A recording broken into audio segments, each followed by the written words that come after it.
आज जैसे आप सबको पता है कि जो रोहित गोधारा गैंग की जो एक मुख्य मेंबर था जो दुबई में रहता था, कुचामन सिटी के रहने वाले आदित्य जैन नाम है उसका।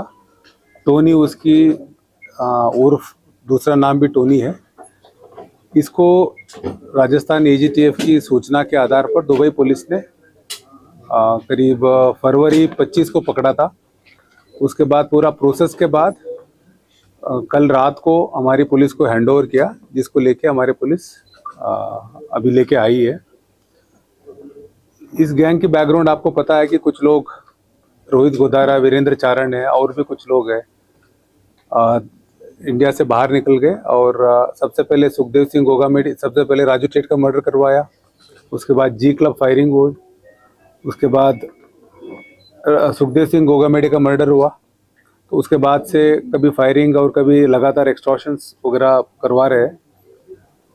उनको पकड़ने के लिए एजीटीएफ लगातार कार्रवाई कर रही है, स्टेट पुलिस के साथ मिलके, एसओजी के साथ मिलके, जयपुर पुलिस कमिश्नरेट के साथ मिलके। उसमें इनका एक डायरेक्टली कभी कॉल नहीं करते, एक डब्बा कॉलिंग करते हैं। इनके पहले एक अमरजीत विष्णु ही होता था डब्बा कॉलिंग करने के लिए। उसको पिछले जुलाई में हमारी सूचना पर, राजस्थान पुलिस की सूचना पर इटली में त्रपानी में पकड़ा गया था। और उसके बाद उसकी वाइफ है, वो भी राजू टेट केस पे वांटेड थी, वो भी पकड़ी गई।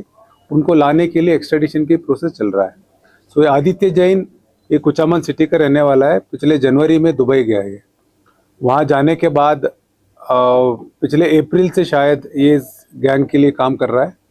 इसका काम यही है कि जो भी कॉल होता है गैंग करते हैं, रोहित गोधारा करता है या वीरेंद्र चारण करता है, अपने किसी को थ्रेटनिंग देना है, कॉल धमकाने के लिए कॉल करना है, या किसी को हथियार मुहैया कराना है, या किसी को अपने जो फरार बदमाश है उसको शेल्टर देना है, किसी को पैसा पहुंचाना है, वो सारे कॉल डायरेक्ट नहीं करके इसके थ्रू करते थे।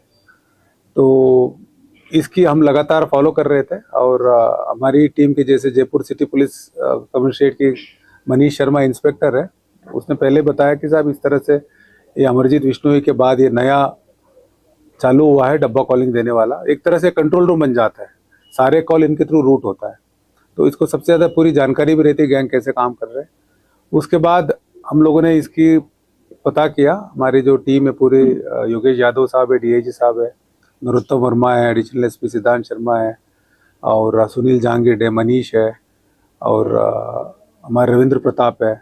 सब ने मेहनत करके सबसे पहले इसके पासपोर्ट निकाला, कहाँ है और कौन से कंट्री में वो निकाला, और कौन से सिटी में है, और कौन से एग्जैक्ट एड्रेस जब पता चल गया, उस एड्रेस के साथ हमने इंटरपोल के लिए हमने भेजा एक रेड नोटिस निकलवाने के लिए। तो जैसे रेड नोटिस निकला उसके बाद एलओसी वगैरह जारी हो जाता है, प्लस एक इंटरपोल रेफरेंस होता है जिसमें हमें अगर इंटरपोल को लगातार सूचना देनी है, इंटरपोल रेफरेंस के थ्रू देते रहते हैं हम लोग। जो भी एडिशनल इन्फॉर्मेशन आया ये लगातार हम संपर्क में रहे। उसके बाद हमारे सूचना पर दुबई पुलिस ने उसको 24 या 25 फरवरी को डिटेन किया। सूचना ये थी कि उस टाइम शायद ये भी पता चला इस इंट्रोगेशन में ये वहाँ से आर्मेनिया जाने के लिए कोशिश कर रहा था। तो उसके बाद उन्होंने अपने जो लीगल प्रोसीजर है उसके थ्रू हमें इन्फॉर्म किया। हमें इन्फॉर्म करने के बाद सीबीआई के थ्रू इन्फॉर्म किया हमें, जब क्योंकि ऑफिशियली इसको लेके आना था तो हमारे टीम को ऑफिशियल जाने के लिए परमिशंस की ज़रूरत थी। तो सेंट्रल गवर्नमेंट एमईए से भी परमिशन मिलता है और स्टेट गवर्नमेंट से भी परमिशन मिलता है। और सेंट्रल गवर्नमेंट और स्टेट गवर्नमेंट से हमें बहुत जल्दी, मतलब एक दिन में परमिशंस मिल गए सारे।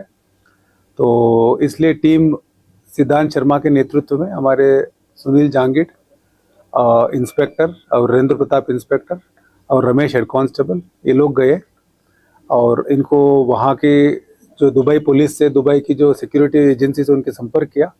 उसके बाद सब प्रोसीजर कंप्लीट होने के बाद कल उनको लेके आए हैं। हाँ, इसमें से जो बताया जा रहा है कि तो कल रात को लाए हैं। अभी इसके केस में पीसी लेंगे, उसके बाद में डिटेल कुछ तो हमारे ऑलरेडी जानकारी में है और कुछ जानकारी में नहीं है, वो हम जानकारी निकालेंगे। राजू ठेठ और ये जी क्लब फायरिंग में भी इसका ही नहीं, उस टाइम तक का भी वो पूछना पड़ेगा, क्योंकि ये गया ही जनवरी में गया है, जनवरी 2024 को गया है ये यहाँ से मतलब दुबई 24 में गया है। और अभी तक प्रारंभिक पूछताछ में आया कि ये अप्रैल से चालू किया है इसमें डब्बा देना, 2024 अप्रैल से। अमरजीत के इसके काम में क्या फर्क है? वो भी तो डब्बा कॉलिंग करवा। हाँ, वो डब्बा कॉलिंग करवाता था। और अमरजीत अमरजीत का क्या, वो और ज़्यादा डीपर कनेक्शन से गैंग के साथ। और इसका भी अब पूछताछ में पता चलेगा कितना, मतलब सिर्फ कॉल करने तक ही था, इसमें कितना पैसा इसको पहुंचता था, वो सब अब डिटेल में पूछताछ करेंगे तब पता चलेगा। अमरजीत की एक्स्ट्रेडिशन का भी प्रोसेस चल रहा है, वो इटली में है। अलग अलग कंट्री का अलग अलग सिस्टम होता है, और जैसे ये दुबई में तो जल्दी दे दिया, और वहाँ अभी हमारा एक्स्ट्रेडिशन चल रहा है, हमारा लगातार पत्राचार चल रहा है। हमें उम्मीद है उसको भी जल्दी लेके आएंगे। यस यस, किराना शॉप हो। अकेला करता था या इसके साथ और भी कोई लोग थे, कोई ट्रेनिंग इसने ली हो इसकी? नहीं, इसके लिए ट्रेनिंग की जरूरत ही नहीं होती। डब्बा कॉलिंग के लिए कौन सी ट्रेनिंग होती है?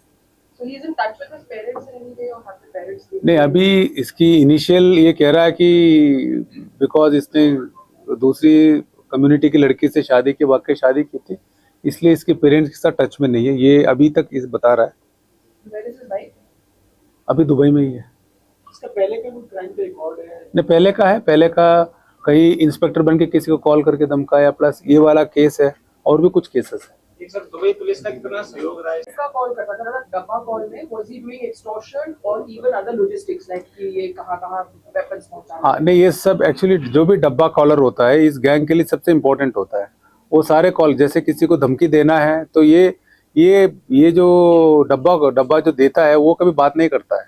वो डब्बा कॉलर सिर्फ एक दूसरे से मोबाइल, मतलब डब्बा के कॉलिंग की फैसिलिटी देता है एक तरह से, बट उसके सारे नॉलेज में रहता है। जैसे इसके अभी प्रारंभिक पूछताछ में आया कि जहाँ भी, जैसे अभी जिस केस में इसको अरेस्ट किया है, एक ना कुचामन सिटी का केस है, किसी को धमकी दी थी उसमें अरेस्ट किया है, उसमें इसको नॉलेज में था।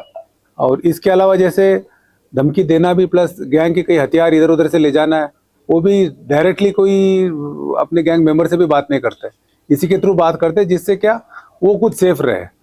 अब वो खुद सेफ रहे, अपने लोकेशन छुपा के रखे, अपने नंबर छुपा के रखे, इसके लिए इसको यूज़ करते हैं लोग। तो एक तो थ्रेटनिंग के लिए भी यूज़ होता था डब्बा कॉलिंग, प्लस अपने गैंग मेंबर्स को पैसा देने के लिए, अपने गैंग मेंबर्स कहीं छुपाना है, कोई शेल्टर देना उसके लिए, प्लस कहीं हथियार इधर उधर शिफ्ट करना उसके लिए, सबके लिए यूज़ होता था डब्बा कॉलिंग। सहयोग रहा उनका। उन्होंने ही, जैसे हमारी जैसे क्या होता है कि जैसे रेड नोटिस इंटरपोल निकालता है, रेड नोटिस निकलने के बाद वो लुकआउट सर्कुलर सब जगह जारी करते हैं। तो उसके बाद वो जैसे दुबई पुलिस के पास भी गया, वो एक्टिव रहे वो लोग, और कुछ तो एग्जैक्ट लोकेशन भी हमने दे दिया था, प्लस उनको इंटीमेट कर दिया था। इसके अलावा जैसे ही ये आर्मेनिया जाने के लिए कोशिश किया तो एयरपोर्ट में ही पकड़ा गया है। और भी अपराधी जो विदेशों में बैठे हैं उनको भी प्रत्यार्पण की? नहीं, उनके लिए भी हम कोशिश कर रहे हैं।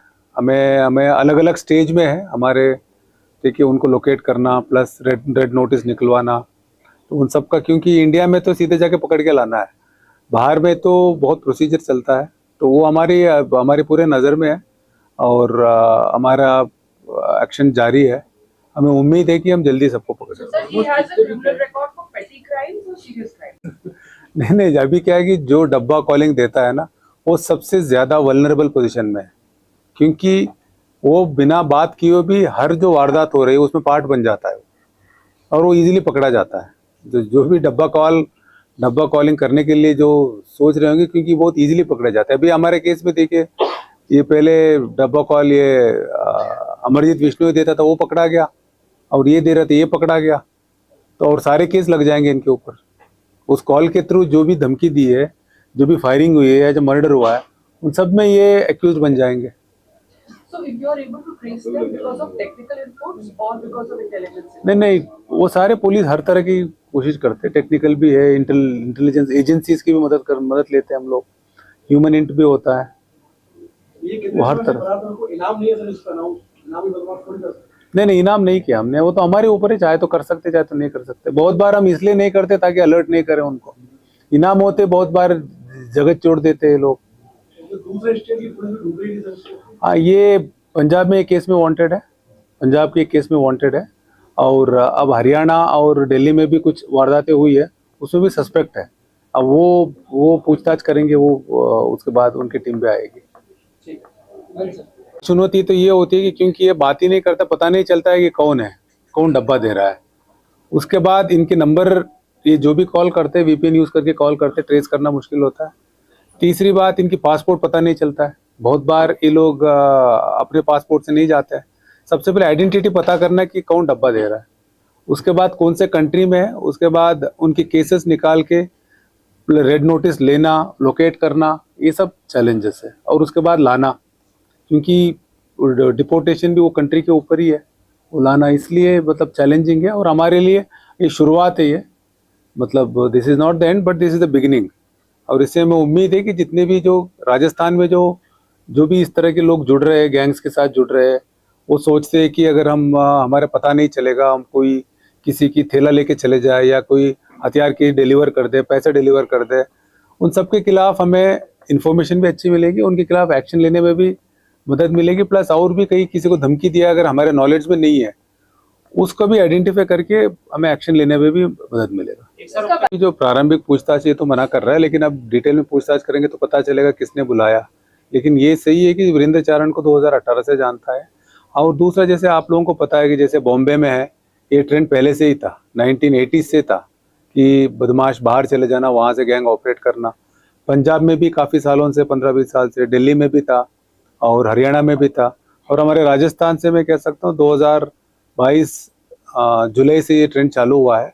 हमारे लिए चैलेंज नया है और तो इसीलिए हम लोगों को और मेहनत करके और हम लोग इनको काबू करने के लिए कोशिश कर रहे हैं। हमारा फर्स्ट प्रायोरिटी ये है कि राजस्थान के अंदर कोई वारदात नहीं हो, इसलिए इनके जितने भी फॉलो करने वाले हैं, इनको इवन छोटे मोटे काम करने वाले हैं, कोई हथियार ले पहुंचाता है, कोई पैसा पहुंचाता है, कोई गाड़ी देता है, कोई रेकी करता है, उन सब के खिलाफ हम एक्शन ले रहे हैं। और जितने भी बाहर है वो काफ़ी हमारे मतलब अच्छी लेवल की हमारी तैयारी है और हमें उम्मीद है जल्दी उनको भी पकड़ के हम अरेस्ट करेंगे।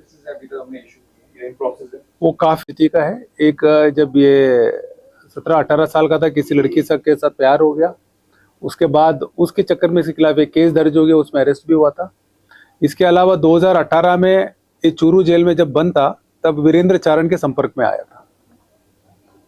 उसके बाद ये कई कुछ कुछ छोटे मोटे काम करता था और दुबई में ये कहता है अभी कि इसकी डब्बा देने के अलावा कुछ टूर्स एंड ट्रैवल्स का भी काम इसने चालू किया है। सर, ये अब तक कितने लोगों को धमका चुका है इस तरह के, और कितने लॉरेंस गैंग से जुड़े हुए लोग हैं?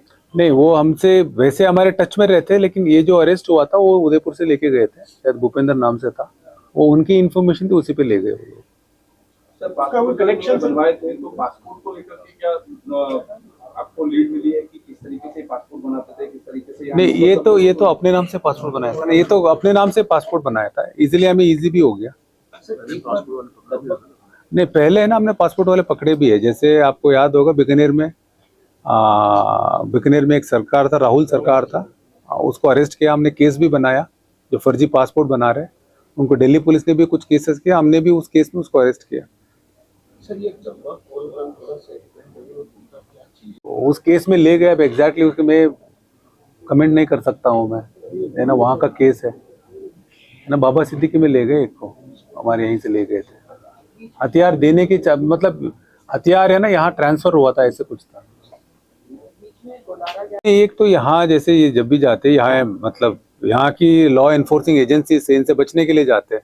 यहाँ तो अरेस्ट करेंगे और केस चलाएंगे, सजा करेंगे। बाहर जाते एक तो पहले सिस्टम था, मतलब अभी जो BNSS है उससे पहले, जब तक उसको एब्सेंस या ट्रायल नहीं होता था। अब तो सिस्टम चेंज हो गया, अब तो वहाँ कोई बाहर भी है तो ट्रायल होकर सजा हो सकता है। तो ट्रायल से बचने के लिए, कभी अपने दूसरे गैंग से बचने के लिए, और नहीं गया किसी नहीं, खुद ही गया था, ये खुद ही गया और इनके टच में रहते हैं तो पूरा प्लानिंग से ही जाते हैं। ये एक ट्रेंड बन गया है, यहाँ अपराध करते हैं। नहीं, ये जैसे रोहित गोदारा लॉरेंस गैंग का ही पार्ट माना जाता है। तो रोहित गोदारा वीरेंद्र चारण के लिए काम करता था। नहीं, वाइफ का अभी हमारा केस में वांटेड नहीं है। मोस्ट ऑफ द जितने भी कैसेट बने होते हैं उनके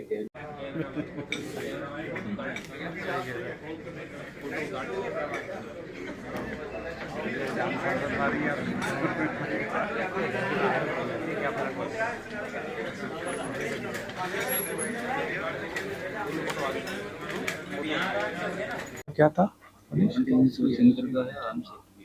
आर्म्स एक्ट और 376 का है।